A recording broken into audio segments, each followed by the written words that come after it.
Welcome to the Institute for Voices of Liberty's Museum of Remembrance.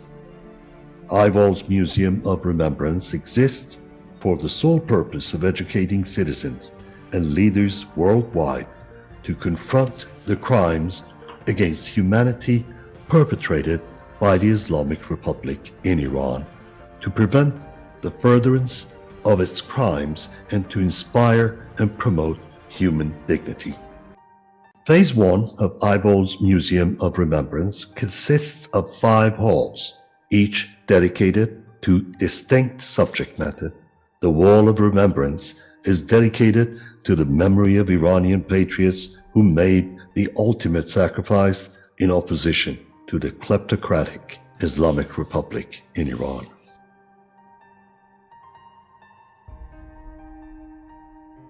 The Museum Wall of Names is a partial memorial to the victims of the Islamic Republic's 4 decades-long reign of terror. The Islamic Republic in Iran's reign of terror began before assuming control of Iran in February 10th of 1979.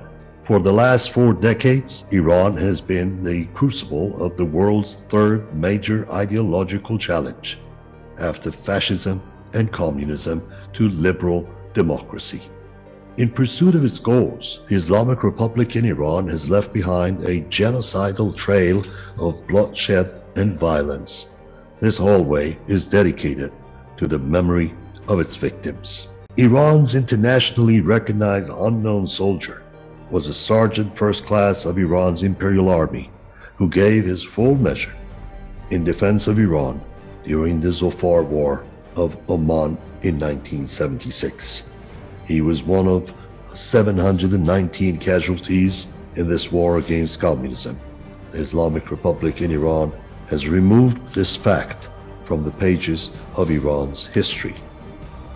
At 9 p.m. on Friday, August 19, 1978, 4 Shiite terrorists entered the lobby of the Rex Cinema in Abadan to supposedly watch a screening of The Deer.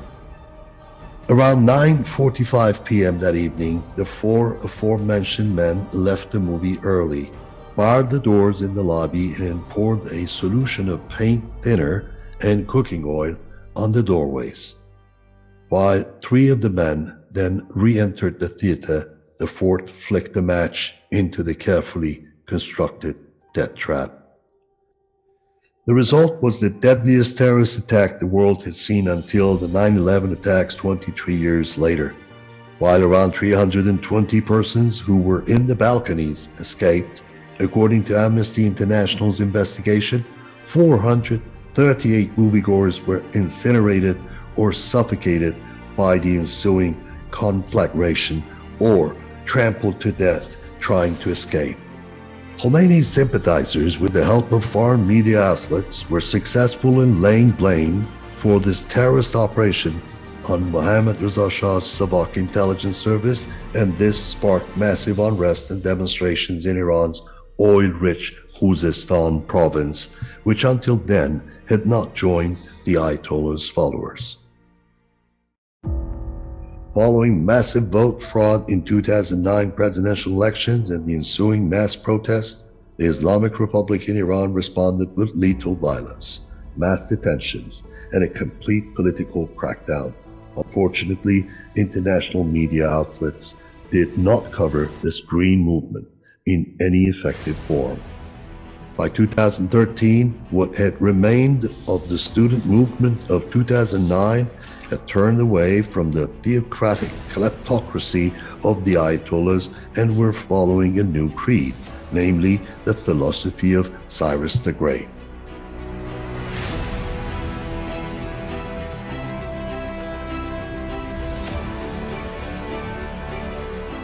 Pouya Bakhtiari was shot in the head and back by an RGC commander on the evening of November 16, 2019, during a peaceful protest in Karaj. In one of his last videos posted to social media, he proudly proclaimed, "I am also somebody's son." Navid Afghari, an Olympic wrestling champion, was executed in Shiraz on trumped-up murder charges on September 12, 2020. This was the first instance that the Islamic Republic in Iran faced an international political and media backlash following one of its unjust executions. Neda Agha Sultan was shot in the head by a Basiji militia sniper on the afternoon of June 20, 2009. She had only gone into the streets to witness the protest in person. She had not even voted in the fraud-ridden elections.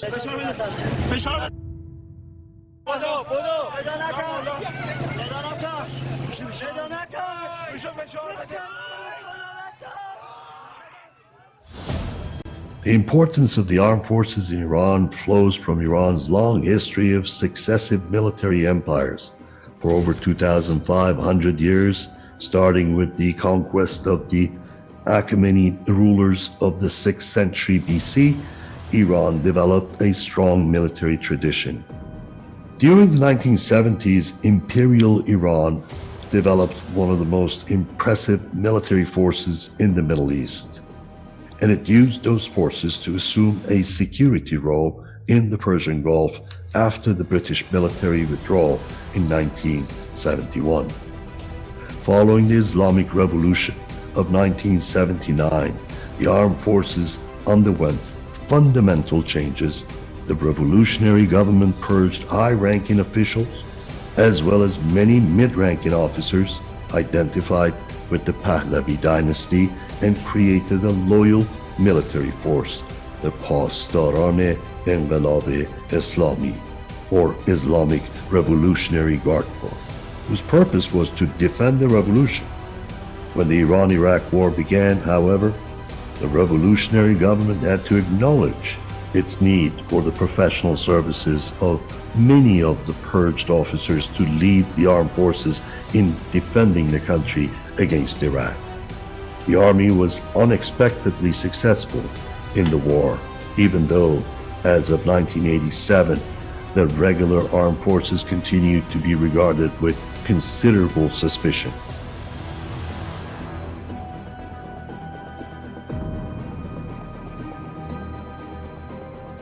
Lieutenant General Nadir Janbani played a crucial role in the Imperial Iranian Air Force during the 1960s and 1970s by helping to create an effective air force. He served as the deputy commander of the Imperial Iranian Air Force. As such, he worked hard to inculcate world-class air-to-air combat skills among the Iranian fighter pilots. This work, led by Lieutenant General Janbani, on improving the pilots' abilities would prove crucial to the Iranian Air Force in the later Iran-Iraq War. General Janbani was arrested in his office at the Air Force headquarters at Doshantepe.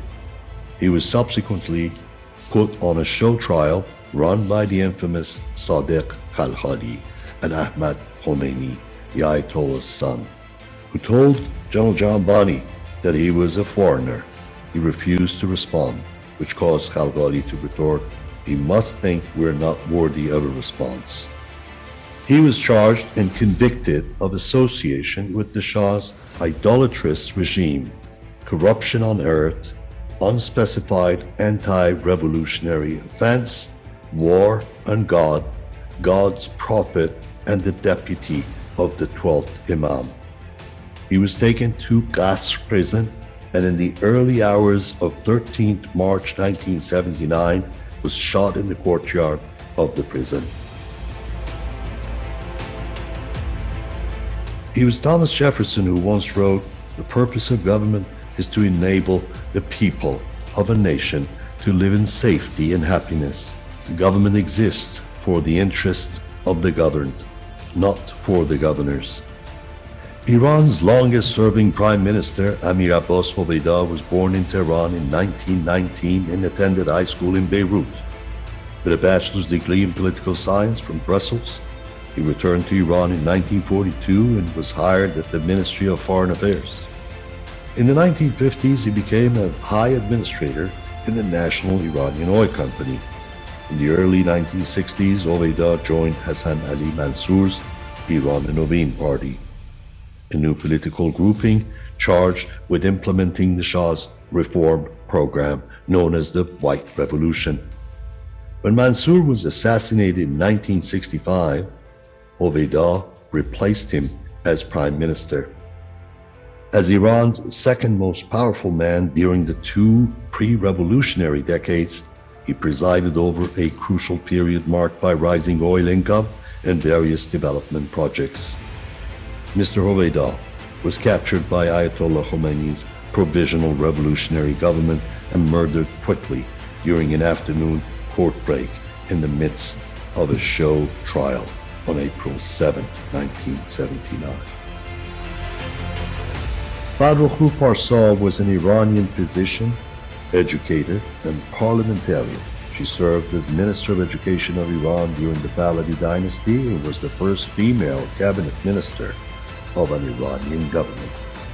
Parsa earned a medical degree from Tehran University. She used this to become a biology teacher. Her work in education led to her being elected to the parliament in 1963.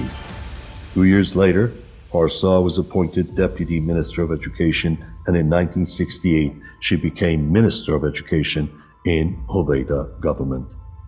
It was the first time in Iran's history that a woman was appointed to a cabinet position. Following the Iranian Revolution in 1979, many of the rights that Parsa and others had fought so hard for were abolished, and any laws that breached Sharia law were revoked. Ayatollah Khalkhali believed that all political participation by women was tantamount to prostitution, for which Parsa was eventually charged. On the 8th of May 1980, she was executed by firing squad. Abbas Ali Khalatbari was a career diplomat who was among the significant diplomats who shaped the foreign relations of Iran during the Pahlavi dynasty. Abbas Ali Khalatbari was appointed foreign minister in 1971, replacing Ardashir Zahedi in the post. He served in this post under both Prime Minister Hoveyda and Jamshid Amuzagar. Following the 1979 Islamic Revolution, Khalatbari was arrested and sentenced to death during a show trial on charges of corruption on earth, membership of the former regime, being a minister of the former government, being a Savak agent, being member of a government delegation acting against the interests of the nation, and pursuing nuclear power, among other charges. He and 10 other officials, including former Agricultural Minister Mansour Rouhani, were executed by the revolutionary courts of the Islamic Republic in Iran, in Tehran, on April 11, 1979. When Westerners think of Iran today, images of women wearing chadors, American flag burning, and militant crowds shouting religious slogans often come to mind. But those who have memories of Tehran in the 1960s and 1970s paint a very different portrait of Iranian life. Before the 1979 Islamic Revolution, the country's capital was a cultural vanguard. The New York Times wrote, "Until the revolution, Iran was among the most cultured, cosmopolitan countries in the region. It had a progressive movement in the art and literature and a sophisticated film and television industry. Its education system welcomed both women and men, and jet-setting Tehrani urbanites headed to mid-century modern ski chalets in the Alborz Mountains. Iran's currency was one of the 6 currencies used as a standard in the international markets, and Iran's manufacturing was on pace to overtake Japan's manufacturing output by 1982. During the 5 years leading up to the 1979 Islamic Revolution, Iran's economy had achieved 40% year-over-year growth, becoming the world's 5th strongest economic power. Although rising oil prices contributed to this growth, non-fossil fuel exports and foreign investment had become the major driving forces of Iran's economic boom.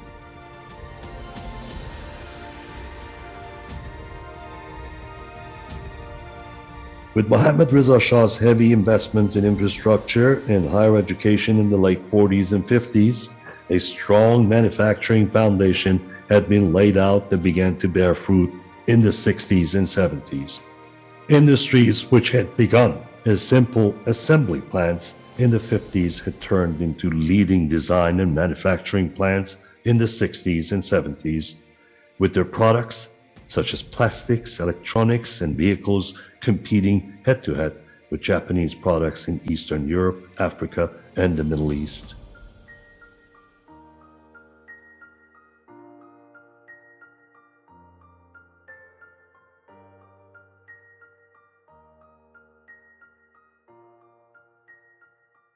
Iranian culture, because of its geographical location as the center point where East meets West, is a historical melting pot of both cultures. As hard as the Islamic Republic in Iran has tried to purge all Western culture norms, it has failed miserably in that respect. This failure can best be described as Islam's second cultural defeat. Iran is the only nation that did not adopt the Arabic language after the Islamic invasion 1400 years ago. Persian art, also referred to as Iranian art, is an art form made up of many mediums that include painting, pottery, sculpture, metalworking, calligraphy, weaving, and architecture.